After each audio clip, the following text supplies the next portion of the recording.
Friends, இது பாருங்களே, கலக்கா சர்க்கரை ரெண்டே ரெண்டு பொருள் வச்சு நம்ம இன்றைக்கி இந்த மாதிரி சாஃப்டான பர்ஃபி ஈஸியான மெத்தட்லேயே ரெடி பண்ணியிருக்கோம். பாருங்கள், காஜு கட்லி நீங்கள் கேட்டிருப்பீங்க, பட் இது பீனட் கட்லி.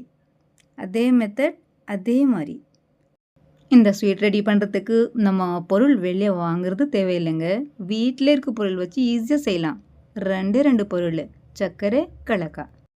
ஃப்ரெண்ட்ஸ், நீங்கள் பிக்னர்ஸ் இருந்தால் கூட பரவாயில்லைங்க, நான் கேரண்டி இருக்கேன், 100% டேஸ்ட்டு சூப்பராக வரும். இதே மெத்தட் வச்சு நீங்கள் ட்ரை பண்ணால் இதே மாதிரி சாஃப்டாக வரும். பாருங்கள் எப்படி பர்ஃபெக்டாக பர்ஃபி வந்திருக்கு.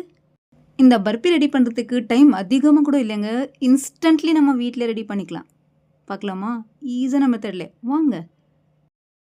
முதல்ல 1/4 கிலோ கலக்கா, இது 250 கிராம்ஸ் இருக்குது. வேஸ்டேஜ் கலக்கா இதில் இருக்கும், அது எல்லாமே க்ளீன் பண்ணிவிட்டு அடுப்பு மீடியம் ஃப்ளேம் வச்சு ரோஸ்ட் பண்ணிக்கோங்க. ஹை ஃப்ளேம் வச்சு ரோஸ்ட் பண்ணால் நம்ம கலக்கா டார்க்னஸ் கலர் வந்துடும், அதுக்காக பர்ஃபி கூட டார்க்காக வந்துடும்.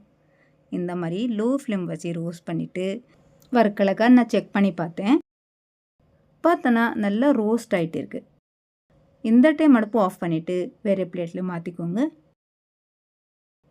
நல்லா நம்ம கலக்கா கூல் ஆகிட்டு பிறகு இந்த மாதிரி நல்லா பீல் அவுட் பண்ணிவிட்டு க்ளீன் பண்ணிக்கலாம். ஒரே ஒரு டைம் ஜாரில் போடாதீங்க, 2-3 டைம்ஸ் ஜாரில் போட்டு நல்லா ஃபைன் பவுடராக ஆச்சிக்கோங்க. பாருங்கள், கொஞ்சம் கொஞ்சம் விட்டு நான் கிரைண்ட் பண்ணியிருக்கேன், அப்படியே ஒரே ஒரு டைம் கிரைண்ட் பண்ணாதீங்க.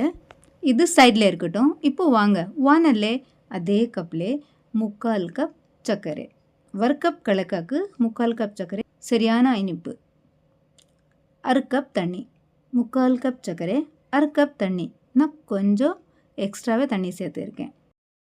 இந்த பர்ஃபி ரெடி பண்ணுறதுக்கு நம்ம சர்க்கரை சிரப்பு எதுவுமே கம்பி பதம் தேவையில்லைங்க. பாருங்கள், சர்க்கரை நல்லா மெல்ட் பண்ணியாச்சு. இப்போது இது ஏலக்காய் தூள், நம்ம பர்ஃபியில் வாசனை சூப்பராக இருக்கும். நல்லா கலந்து விடுங்க. சர்க்கரை நல்லா மெல்ட் ஆகிட்டு இருக்குது, கலந்து விட்டுட்டு நம்ம வானல் நான்ஸ்டிக் இல்லைங்க, கீழே ஒட்டிடும், அதுக்காக நம்ம 2 ஸ்பூன் நெய் சேர்த்தனா கீழே ஒட்டாது, நல்லா குக் ஆகிரும்.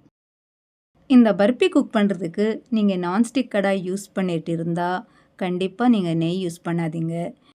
நான் நெய் என்னத்துக்கு யூஸ் பண்ணியிருக்கேன்னா, இந்த வானல்லே கீழே ஒட்டிடும், அதுக்காக கீழே ஒட்டாது வரணும். நெய் நம்ம சர்க்கரை சிரப்பில் நல்லா மிக்ஸ் பண்ணிவிட்டு நம்ம கிரைண்ட் பண்ணி வச்சுருக்கோம். இது ரோஸ்ட் பீனட் பவுடர் எல்லாமே சேர்த்துக்கோங்க. நல்லா குக் பண்ணிகிட்டே இருங்க, அடுப்பு மீடியம் ஃப்ளேம் இருக்கட்டும். 5 நிமிஷம் இதே மாதிரி கலந்துக்கிட்டே நல்லா குக் பண்ணால் நம்ம பர்ஃபி மிக்சர் தண்ணி மாதிரி இருக்குது. கொஞ்ச நேரம் குக் பண்ணால் திக்னஸ் வந்துடும். பாருங்கள், இந்த டைம் நான் 2 ஸ்பூன் நெய் யூஸ் பண்ணுறேன், ஏன்னா கீழே ஒட்டாது வரணும்.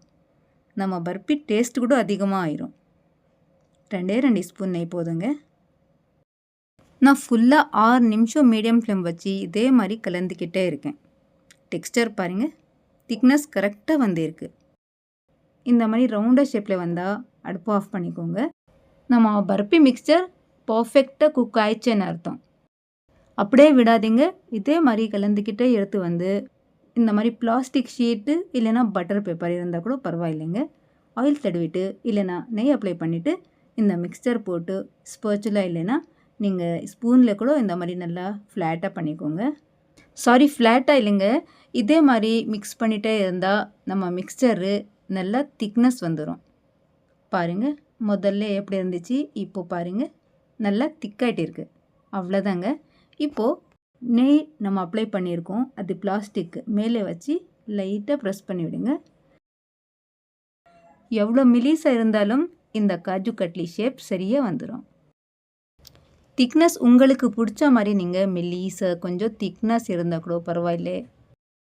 அவ்வளோதான், சில்வர் பேப்பர் வச்சு கார்னிஷ் பண்ணுறேன். பாருங்கள், நம்ம காஜு கட்லி ஷேப் வரணும், அதுக்காக நான் இது சில்வர் பேப்பர் வைக்கிறேன். கொஞ்சம் சூடாக இருக்கும், அதே டைமில் கட் பண்ணி நீங்கள் சாப்பிட்டு பாருங்கள். கொஞ்சம் கூல் ஆயிடுச்சுன்னா கட் பண்ணுறதுக்கு பீஸா சரியாக வராது. ஸ்கொயர் ஷேப்பில் இல்லைன்னா ட்ரையாங்கிள் ஷேப்லே உங்களுக்கு பிடிச்ச மாதிரி நீங்கள் கட் பண்ணி சாப்பிட்லாம். பர்ஃபெக்டாக காஜு கட்லி இல்லைங்க, பீனட் கட்லி கலக்கா பர்பி தயாராக இருக்குது.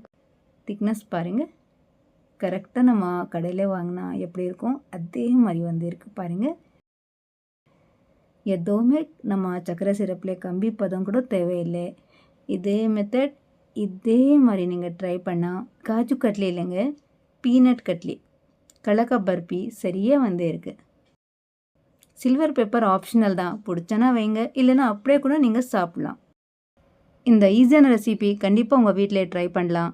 இதே மெத்தட் வச்சு ட்ரை பண்ணால் பர்ஃபெக்டாக டேஸ்ட்டு வரும். எப்படி வந்திருக்கு பாருங்கள்.